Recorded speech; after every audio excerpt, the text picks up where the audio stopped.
Hello everyone, this is Jag. In this video I'm building a raised bed garden. Now our land out there, it's already been ripped and we've already got it dissed, and I need to post a video about that. However, I still need to put irrigation system out there. I've already designed the irrigation system, but I still need to run the pipes out there and put in the drip irrigation system, and before I do that I can't plant anything out there. However, we still have 500 trees that are coming in, so I really need to get going on that. It's been raining on and off, so it was really hard to gauge the days when I can go out there and rent a trencher and trench it in and put the pipe in.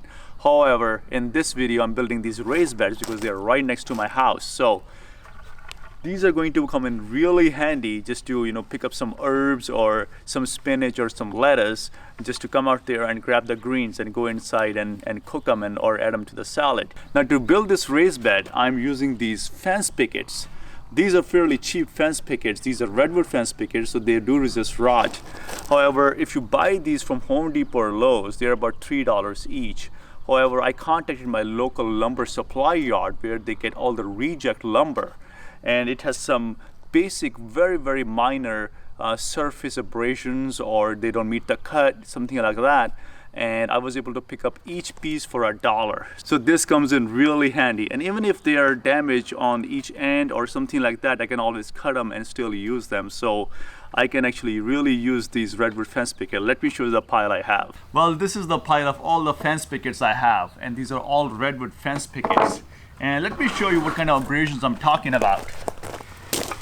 So if you look at it right here, you'll see that there's some it just doesn't look pretty, that's all. It just has some abrasions, which are perfect for building raised beds. However, if you're gonna use them to actually build fences or use them around your house for something more aesthetic, they don't make the cut.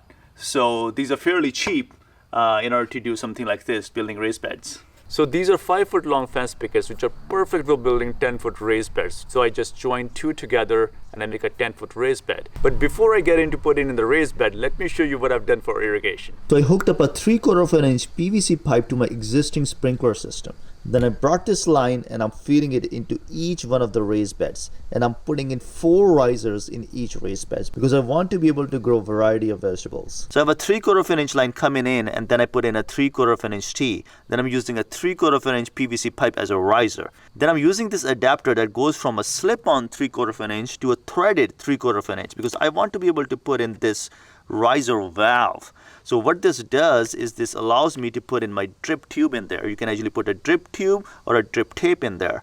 And this is a 500 series riser, which is perfect for using with drip tape. So I have 4 of these in each raised bed because I want to be able to grow different kinds of vegetables. Either I can plant 2 rows right down the middle here and here, or I can plant 3 rows in between each one of these, or I can plant 4 rows right in front of each one of these risers. My raised bed is 4 feet wide, and each one of it is set at 1 foot apart. So I have 6 inches of space on each end, then I have 1 foot of space in between each one of these. That makes 4 feet. So let's say I want to plant tomatoes. I can plant 2 rows right down the middle on either end of this. And let's say I want to plant potatoes. I can even plant 3 rows of potatoes. And if I want to plant lettuce, or I want to plant spinach or some root vegetables such as turnips, beets, or carrots, then I can run 4 rows right in front of each one of these risers. So these are 5-foot long fence pickets. I'm joining 2 of these to make a 10-foot long bed. And I'm joining them with this 1-foot board. And you know where this 1-foot board comes from? Since my raised bed is 4 feet wide, I'm cutting that 5-foot plank into 4-foot section, and a 1-foot section is left off. That's what that is. And I get 2 per raised bed, so they go each one of these sides.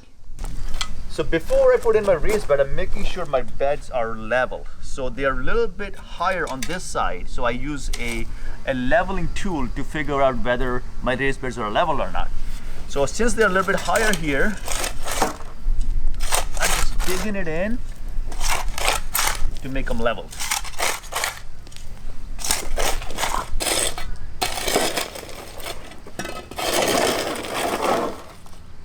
So after establishing a level, I just put my raised beds together.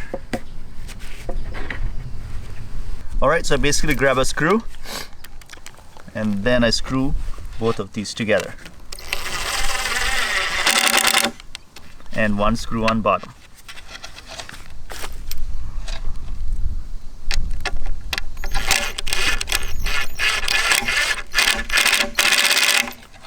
There you go. And then I just stake in each one of the corners.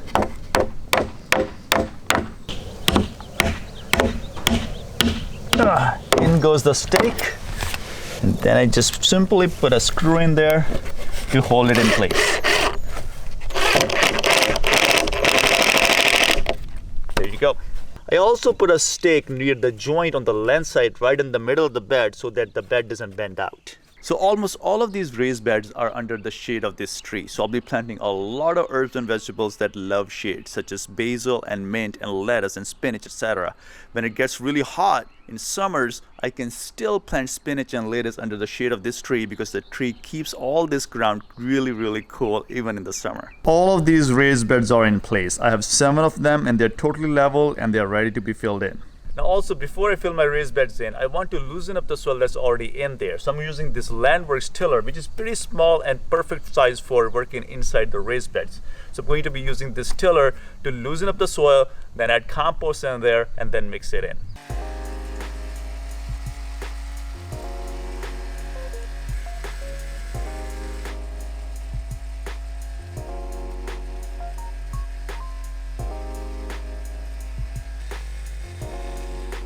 After loosening up the dirt in the raised bed is ready for compost. There was some pretty hard packed dirt in there because nobody has ever planted anywhere here before. It was all gravel and there was hard compacted dirt underneath. So I tilled it up really well. It's all loose. After I add in the compost, I'm going to add a lot of organic matter to these raised beds. Then I'm going to have earthworms in this raised bed. So this will become no-till garden from now on. All these raised beds will be no-till. I'll never have to till them again.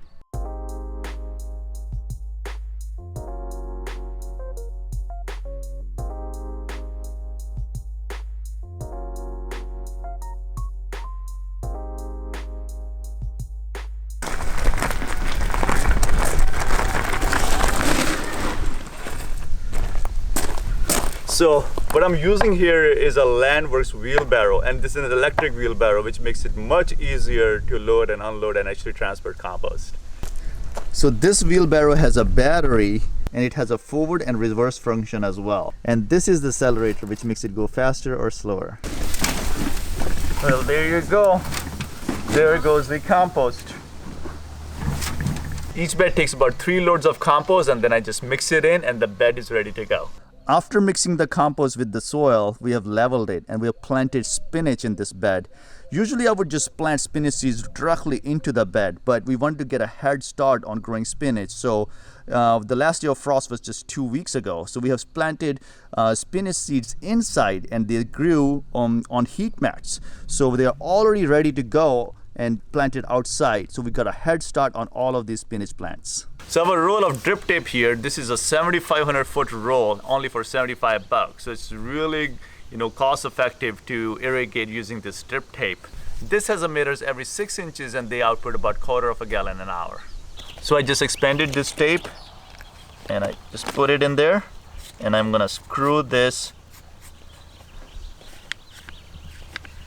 riser right into the drip tape, and it's pretty secure. Let's roll it out. All right, let's make the cut. There you go. And I'm going to take a little bit of the drip tape here. All right, now I'm going to make it in half and insert first, bend it in half, and then insert this strip tape into this little piece, and that will close it off. There you go, that closes it off. And then I'm going to make a loop and another loop, and then I'm going to stake it in.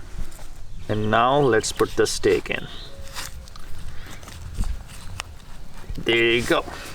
So the raised bed garden is coming together. All the raised beds are in place. I just keep filling the raised beds in with compost, keep mixing it in, leveling it, and I plant my plants in there. This is how easy it is to build a raised bed garden. So if you haven't done so, you can build a raised bed garden very, very easily. If your soil lacks nutrients or if your soil is too hard, you can build raised beds, mix in some of the existing soil with rich organic compost and plant your plants in there.